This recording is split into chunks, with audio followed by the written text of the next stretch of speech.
guys! And welcome back on our podcast. Today we talk about Israel and Hezbollah, another US assassination attempt and Iran interfering, and the storm in Central Europe flooding it. Yes, basically everything is going well. Yeah, well, let's not waste any further time and let's get into the news!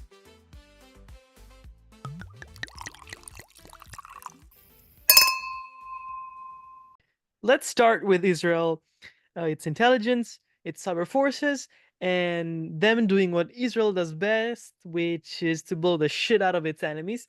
They learned it from the Americans. And the terrorist Hezbollah is no different, since they are also getting blown up, literally. Yeah, actually, we've seen an interesting use of precision and surgical strike as the likely involvement of Mossad and other elite Israeli forces have struck in a peculiar way. On September 17th, 2024, so this month, a series of explosions involving pagers and other electronic devices used by Hezbollah occurred in Lebanon and Syria, resulting in significant casualties among 32 and 37. Including children, over 3,000 injuries, many victims suffering different kind of injuries due to explosions. And according to Israel, the overwhelming number of casualties and victims in general of the attacks were on Hezbollah members, which was their primary target. However, some civilians were caught in explosions. That's called collateral damage, even if it does not exist for humans in international law. It seems like you were happy they exploded. No, I was not. Actually, No, because I am. Anyways, not the civilians, Hezbollah. Anyways, can you explain to our audience how these electronic devices work? Yeah, well, I'm not an IT expert. As you can see, I'm not Indian. But I think that so I think that basically they hacked these kind of pagers or other devices, making them blast. Hezbollah adopted these pagers recently after they moved from mobile phones, smartphones, due to security concern because they feared to be hacked by Israel, the Mossad in general. And the key point is that Hezbollah modified these devices with explosive capabilities. And obviously, Israel seized the chance to make them explode with their own weapons. And apparently, they also succeeded in that. And Hezbollah now vowed to retaliate against Israel with its leader Nasrallah, declaring that the reckoning will come, and end quote. So the group is likely to reassess its security protocols after this kind of breach, this hack, and they will see to avoid any other further concerns. So let me give my first impression on all of this. My first impression is that it's an incredible strike, because if you tactically explode all those devices of thousands of people, and in a way you're not having too much of collateral damage, because to be fair, if you look at how many civilians died and were injured versus the amount of terrorists that were caught in the explosion, it's very impressive. My second immediate thought, however, is, okay, it's impressive, but why are they not being as precise and surgical with the Palestinians and Hamas? Because with the Hamas, they're definitely, well, carpet bombing entire cities. So that is quite peculiar. In fact, to sort of answer myself, I heard a pro-Israel exponent saying that the difference between Hezbollah and Hamas is that the latter uses human shields and the other Palestinians as if it's nothing. Meanwhile, the Hezbollah members were more separated from the civilians, were more out in the open, and I believe they're in their own bases. So that's their justification. Do you believe that's true, Ali, or it's just a talking point? I mean, I think it's partly true, since I have studied last year the Lebanese form of government, and actually studying the government, how it is done and composed, I've seen that Hezbollah in reality is not so hidden or using being in camps aside from the cities as we expect. Because if you know, I don't know if you know, the Lebanese government is, I think, is called Consociation of Form of Government, Form of State. Basically, there are members of Hezbollah which are in the government, and this is not something which only we know, the secret services know, but it's pretty common to know in the world. So I don't think it's really like you said, or like I don't know who you said I was, but partly it's true, partly not. It's not true. For sure, Hamas uses human shields. Hezbollah less than that. But I think that in reality, the victims, the casualties among the civilians are precisely because also Hezbollah lives daily among civilians, and so that is the reason, I think. I think Hezbollah is more of a insurgency, no, than a terrorist group because they're pretty built. And obviously, if anyone here doesn't know, Iran is directly backing Hezbollah. So Yeah, I think as you said, it's more of an insurgency, as we study in the course with Georgetown, and I think it's also related to what I said about the participation in the government. So yeah, it's different, the basis of the group with regards to Hamas. do you think it was fair and humane, or Israel is digging its grave in a humanitarian sense? I mean, again, if they just had targeted Hezbollah fighters without causing any kind of collateral damage, that would have been fair. Now Israel always falls in the trap of killing civilians while executing attacks. So every time there is a lot of pressure on Israel for this reason, and I mean, I think it was mostly fair, mostly humane, since it was aimed at targeting all Hezbollah.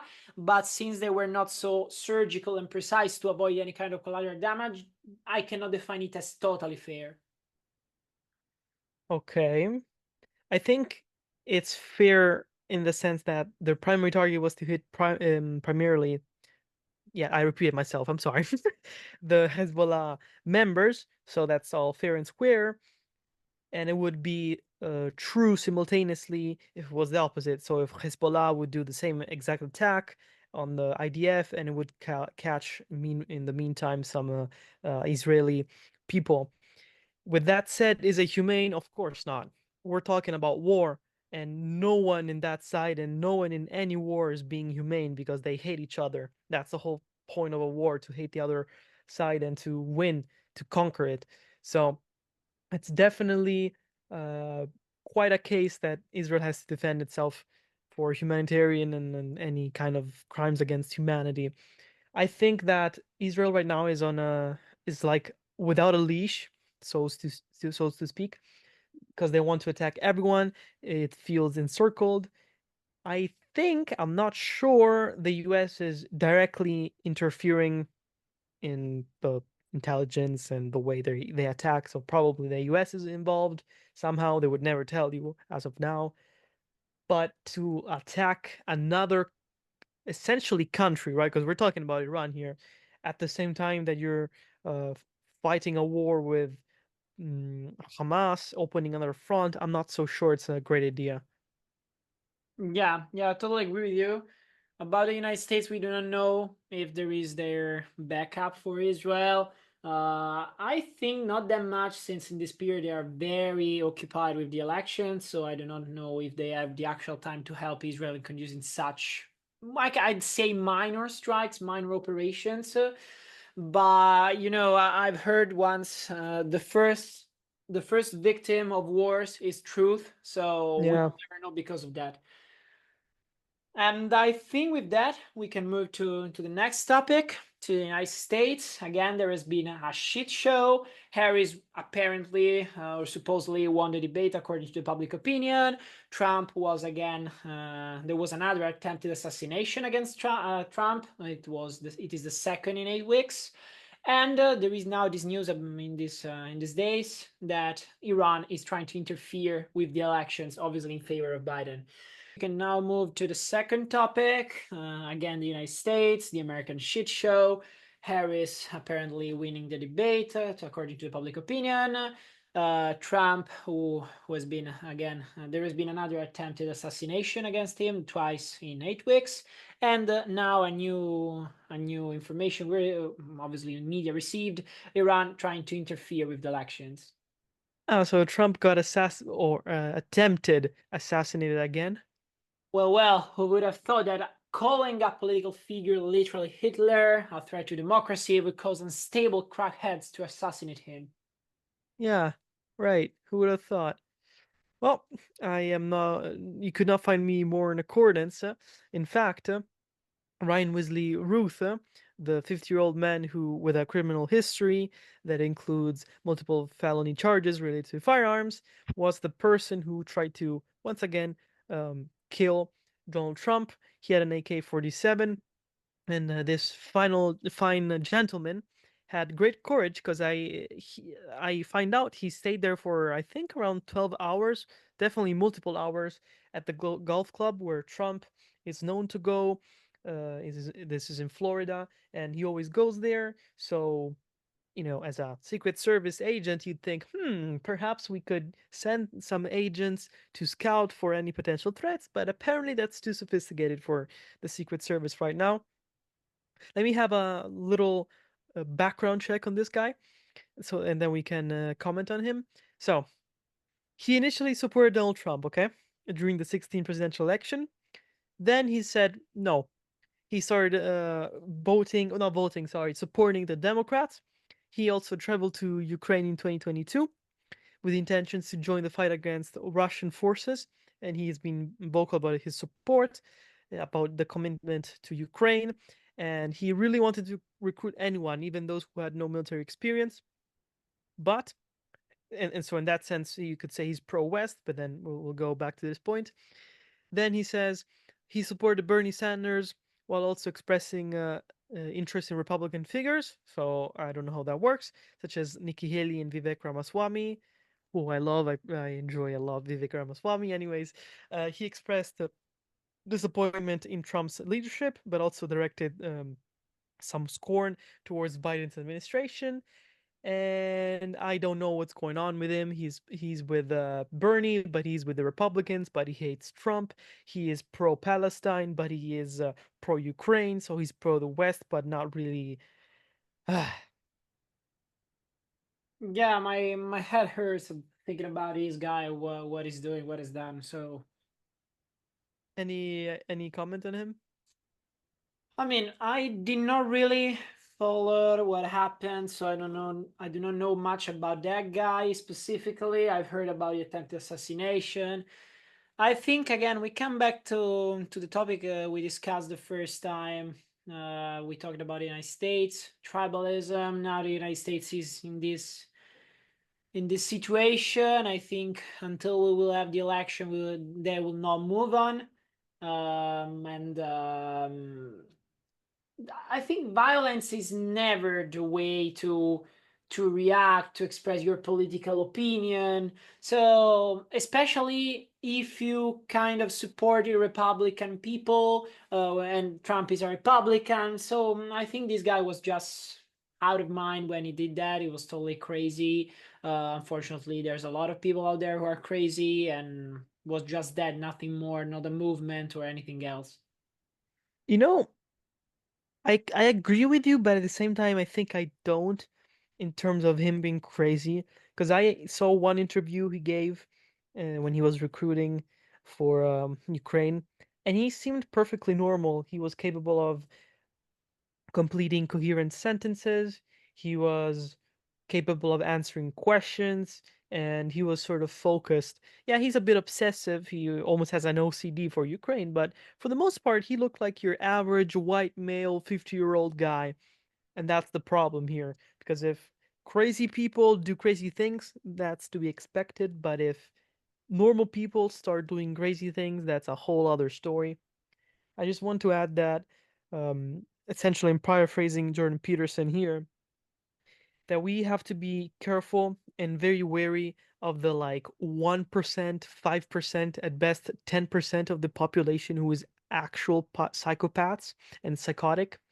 Most people, maybe 80%, are not. They have some sort of moral values, but the real and actual psychopathic people have to be taken care of.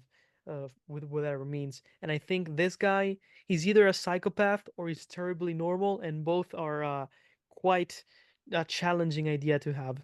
Violence, protests, whatever aside. So, moving to Kamala's performance at the debate, as I said in the introduction, we have seen that among the public opinion, she's considered to have won it, to have nailed it. Trump was caught unprepared. He also refused to have a rematch. I don't know what is your opinion about Trump's performance? Why it was so apparently weak? Okay, good question. Let me answer like this. So, in terms of Kamala Harris, I think she did the best she could, and she won the debate because essentially she, in a way, treated Trump like a toddler, and she tried to offend him, insult him personally. She managed to do that effectively, and Trump went into his own spiral of, oh, my crowd was bigger, blah, blah, blah, blah, blah, blah. Then, um, and also, she didn't really answer the major questions. For example, the first question, the one about the economy, she didn't even answer directly. She went on a tangent. Trump, on the other hand, strengths of that debate for him, maybe when he answered certain questions, he really hammered down how, for example, in the last point, how Kamala's, well, Biden's administration, therefore by proxy also Kamala, is horrible in terms of economy and migration, which are the most important topics. But the weaknesses of Trump in that debate were mainly that he didn't, first of all, he talked too much and he started focusing on things like migrants eating cats and dogs, which, okay, maybe there's like, I don't know, three of them who did it out of hundreds of thousands. Yeah. So that's not a real issue. And he should have focused much more on the bigger issues and essentially hammering down Harris on the aforementioned topics. But he didn't do it, so Harris won that debate. Yeah, I agree on that. I have not seen it entirely. I've seen some snapshots on TikTok, some best moments we can say, even if I think they cannot be called best. And well, Kamala, yes, as you said, she did the best she could since in previous interventions, previous debate, she did not really do her best performance, while this time at least she managed it in a better way. Even if according to me it's not that good, considering that probably as it has been proved for Biden, also in this case she already knew the questions before going on stage, so she could have done much better. While Trump, as you said, he just like talked like a sort of toddler or a crazy man who wanted to be right, who wanted just to destroy the speech of the other one there. There's a lot of meme right now going on about the things of dogs and cats. So this debate has not really been a real good presidential debate. I hope there will be another, even if I think not. But you know, maybe if there is a debate between vice presidents, we will see something more. But also there, we have to wait if there will be or not. And with this, keeping on the topic of remaining on the topic of elections, we move to Iran, who has been caught interfering in the U.S. elections, apparently, allegedly leaking Trump files from his campaign to the Biden administration, and I'd say to Kamala actually. So, do you think they are doing this just to put like turmoil in the United scenario, or because they are effectively like scared about Trump, that they will suffer again like they suffered during the first presidential term of Trump, and so they prefer Kamala as president? So before I answer your question, I quickly Googled if it's allegedly or not, and no, it's confirmed by the FBI Oh, that okay. yeah, they did leak. It was not really clear from the news that I read, but anyways, yes, the answer is yes. They are scared of Trump. They know what he's capable of. They killed Soleimani, and they also under his administration, and Trump also put all those tariffs and more or less strangled Iran. Now the Iran feels much more empowered with the current administration, who's not exactly the best in foreign policy, and that's almost objectively speaking. Then we have the fact that Mr. Putin jokingly said as satire that he preferred Kamala to Trump. From one perspective, and I'm agglomerating both Putin and Kamala, sorry, both Putin and Iran in the same answer here. They want the Democrats because they're better to blame with war and everything, while Trump does not apparently, and also based on his previous administration, does not want all-out war and is much more of a hothead to control. So they definitely prefer Harris. Yeah, I agree on that. As we've said during our first episode of this podcast, we remember that the new president elected is Pezeshkian. He said that he wanted to try open again negotiation and talks with the United States, and I think they see Democrats as the best to start back relations with the United States more than Trump, because they know Trump will be much closer towards them. And in fact, they will remember that under Obama was a Democrat, they obtained the GCPOA and so on and so forth, and so they would prefer actually the Democratic Party, Democratic nominee. Now, moving to the last topic of this episode, it's about climate change basically. We know that Europe has been hit by a storm. There has been a lot of deaths, injuries, 2.2 billion of damage. We are Italians. We remember that last year Italy was hit very hard in Emilia-Romagna, and it happened again this year. Emilia-Romagna, Marche, the central northern part of Italy. So directly from the BBC, a firefighter died during a flood rescue in Austria, and one person drowned in Poland as torrential rain caused by Storm Boris continued to wreak havoc across Central and Eastern Europe. Then we know that also Romania and Czech Republic people died. Coming back to Austria, the province surrounding Vienna has been declared a disaster area, which is wow, it's really surprising. And Poland's Prime Minister Tusk declared also a state of natural disaster. So it seems like very apocalyptic situation. I heard a smile there. I'm not sure. No. Yeah, it is quite apocalyptic in a sense. I wasn't even aware of this, by the way. I'm in Ireland right now, and it's definitely not happening. And those are the famous last words.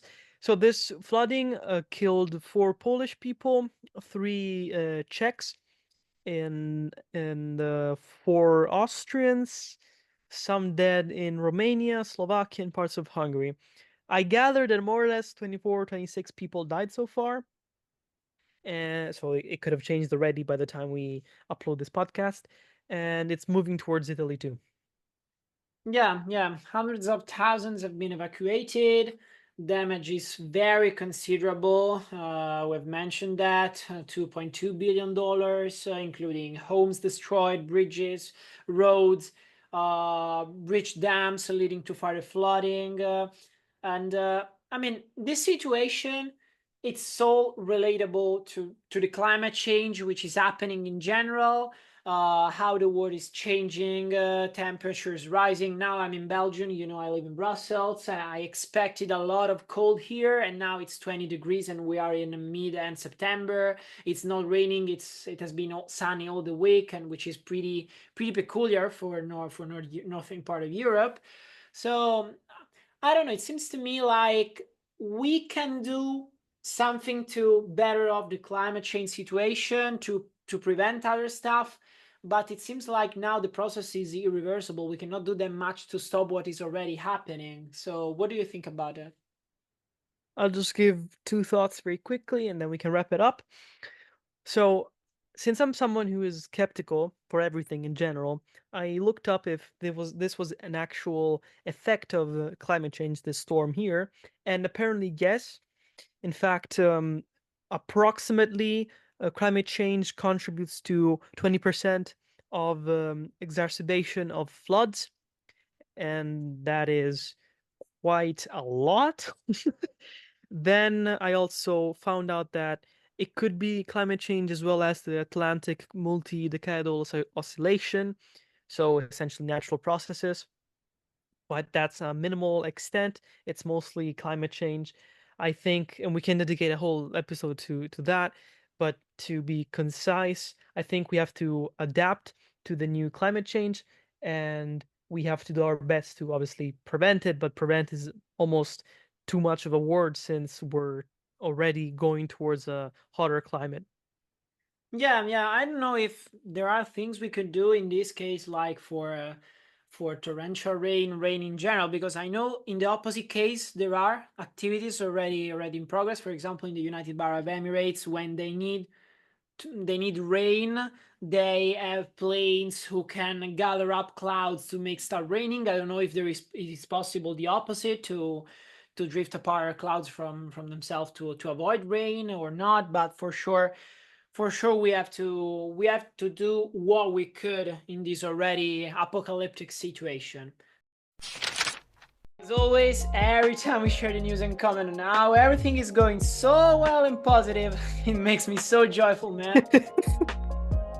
Yeah, well, what would actually make us joyful is if you guys follow us on our social media, Instagram and LinkedIn, where we're called Network Studenti Civilizzi Italiani and SSI, or here on YouTube, hit like and subscribe, even leave a comment if you will, and on our podcast platforms, Spotify, Apple Podcast, and Amazon Music.